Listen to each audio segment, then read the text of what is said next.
In WesBank, the model that we have is an alliance model. So we have alliances with most of the motor vehicle manufacturers, which is really good because we're on the dealer floor. We have very good relationships with most of the motor vehicle manufacturers, and that gives us an advantage and a competitive advantage in terms of how we're positioned in that space. But at the same time, we've been underrepresented, for instance, in the profit pools when it comes to full maintenance rental. So we've now grown our business and continue to grow our business in that space. We are now diversifying income streams, especially given our motor Nova business, which sits out of the UK. That business has done really well, posting 25% growth in earnings out of the UK, and we're consolidating our position in that environment, especially in terms of the product set that we offer to our clients in the UK space, especially focusing on used cars.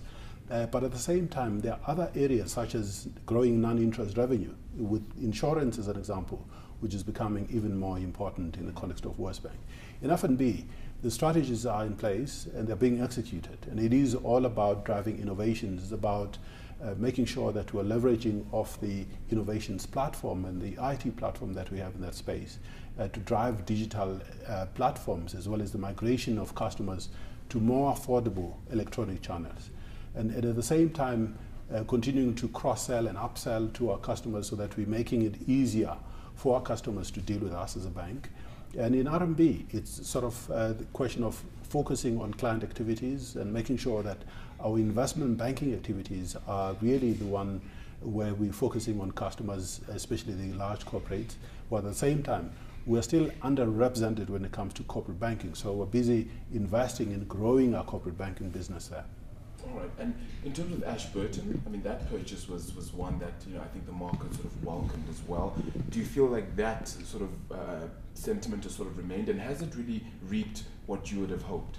In fact, we are running a slightly ahead of target in terms of assets under management. We've seen a very strong growth in assets under management at Ashburton. It's a new business. We started the business in June last year, and already we're starting to gain the benefits from the asset origination capabilities that particularly sit in RMB, where we're able to make today assets available such as private equity, the inflation-linked bonds, as well as other asset classes to our investors who have the risk appetite for those kind of assets. So the business is very well positioned as an alternative asset management business. Debt has remained a key issue, especially over the last couple of months. How is your debt sort of looking? Do you have appetite for further debt? And if you were, what would you use it for?